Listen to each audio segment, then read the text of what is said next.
Concern. Ano bang ibig sabihin ng salitang concern?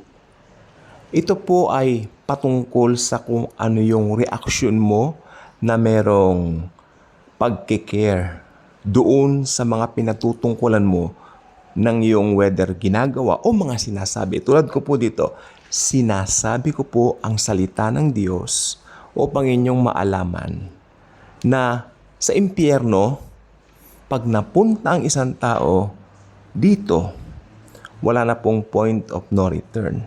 There's no point of, ito na po yung point of no return, kakusana. Ibig sabihin, wala nang balikan, wala nang atrasan. Okay? Pag nandun ng tao, wala na siyang kawala. Ito yung tinatawag din natin siguro, pwede natin sabihin, no way out. Hindi po ba? Maraming pwedeng ikapit. No?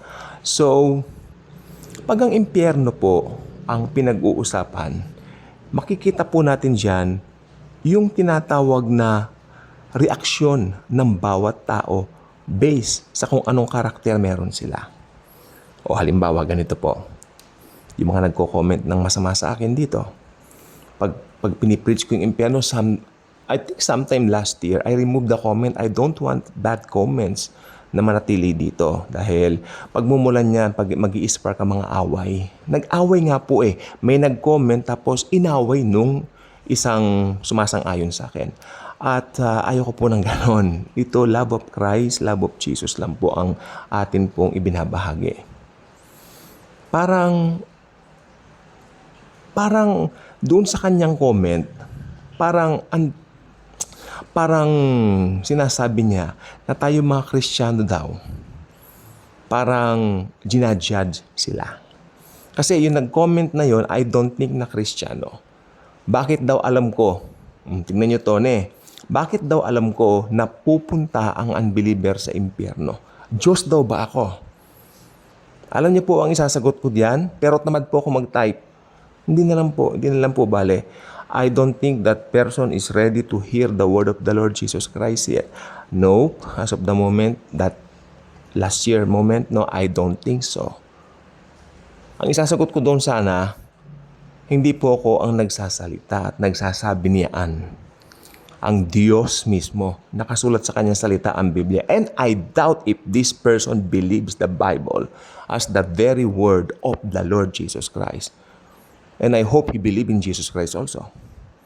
So, sa mga tao na ganyan you know what? Ang mga puso ay matigas na po sa, diba? Sa matigas pa sa bato ka nga nila, no?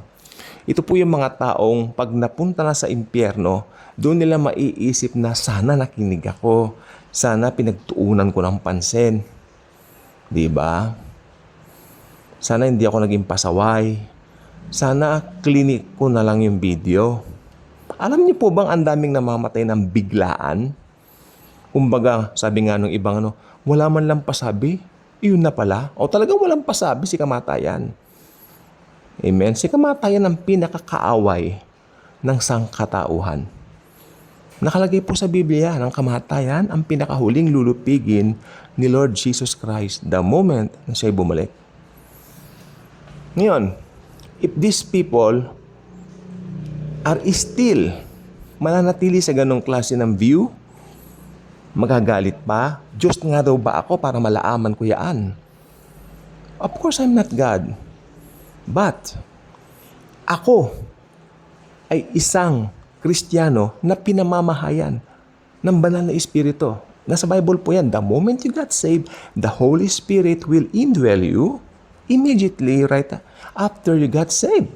Paano ba nasasave ang tao? O alam niyo po ba kung paano nasasave? By believing and trusting in the finished work of Jesus Christ on the cross. Kaya nga po ito, di po ba, I hope, hindi lang sila nagdidiwang ng tradisyon ngayon. Kasi tradisyon nila yan, yung mga mahal na araw and all that. You know what? Sa ating mga Kristiyano, wala na po yan. Pare-pareho ang araw sa atin. Pare-pareho blessed ang araw sa atin. Di po ba? Yung tinapos na gawa. Ano nga po ba ang tinapos na gawa ni Jesucristo sa cross? Iyon yung namatay siya sa cross para bayaran ng kasalanan ng buong mundo. Pag naniwala ka na sapat na yung ginawa ni Jesus sa krus para bayaran lahat ng kasalanan mo, ha? Past, present, future. Maliligtas ka. Kaya, sabi ng Bible naman, kung narinig nyo ngayon ang kanyang tinig, makinig pong mabuti, kung narinig nyo ngayon ang kanyang tinig, huwag na kayong magmatigas. Ayan ang sabi ng Biblia. Patuloy niyang sinasabi ngayon sa atin niya. Parang ito. Clinic nyo nga ito. Or should I say, sana i-click ninyo. Ngayon, kung narinig nyo ito, malamang clinic nyo na. Amen. Sana wag nyo lang po i-click. At pag clinic nyo na po sana, pinakinggan nyo, pinanood nyo, sana yung pinakamensahe po nito, namnamin yung mabuti at panampalatayanan yung ginawa ni Jesus sa cross bilang sakripisyo sa inyong mga kasalanan.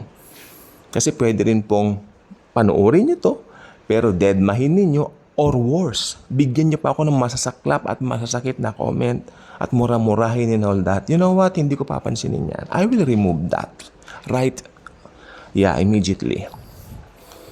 I don't want to raise or to spark any quarrels here in my channel. This channel belongs to Jesus. It's not a channel of a worldly contents or programs or worldly activities. You know what? I'm not like that. This is the channel of the Lord Jesus Christ. Dedicated to Him. Channel made dedicated to Him for His glory. Kaya sabi ko po, yung mga taong nagmamatigas, Diyos nga raw ba ako? May ganun na comment. Okay, kasi medyo alarming. Tapos sabi pa niya, hindi ako maniniwala sa mga sinasabi mo. Sabi ko, Lord, napaka-harden ng puso ng taong ito. Anyway, makakapagbabago lang diyan ang Panginoong Jesus. Huwag din tayo magagalit sa akin. Actually, nahahabag ako sa kanila. Kahabag-habag na abang kalagayan. Ne? Bakit? Ano ang pinagmamalaki nila? Siguro may mga human achievements siya. Siguro successful siya. Well, sasabihin ko rin to, I don't care about your achievements here.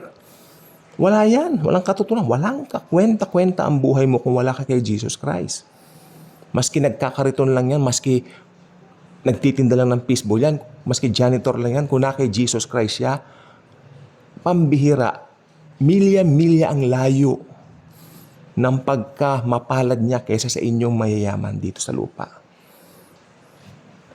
Yan naman ang aking sasabihin. Sapagkat pag namatay kayo, wala si Jesucristo sa puso nyo, hindi niya tinanggap si Jesus sa buhay nyo as Lord and Savior, sa impyerno dadamputin talaga.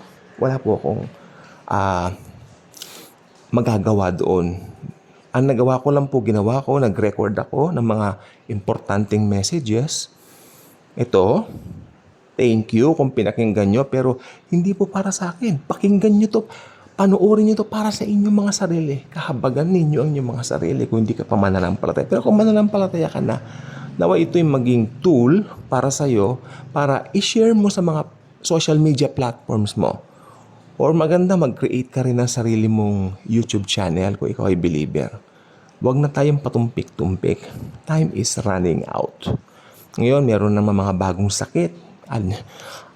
Parang pandemic na naman daw. Itong Japan daw ngayon ay nag-warning na. Ganito. Alam nyo, nung bago yung COVID some 4 years back, alam nyo, siyempre para tayong, wow, nabigla naman yata tayo, no? Pero ngayon parang hindi na di ba? Pero although siyempre, sa kabutihan pa rin ni Lord Jesus, hilingin natin na huwag tayo magkakasakit. Iba pa rin po talaga yung malusog din naman nga ang ating din naman mga katawan. Kaya sabi ko, nandito tayo hindi para manakot. Nandito tayo para ipahayag ang biyaya ni Jesucristo. Na tinapos niya na yung gawa sa cross, the only thing you have to do is to receive it by faith, by trusting Him fully na tinapos siya ng lahat para sa iyo. Kaya kung hindi ka pa subscriber sa channel natin, I invite you to do so. Pakiclick mo yung notification bell, at ang YouTube na mismo sa inyo ang magre-remind whenever meron tayong mga bagong videos like this.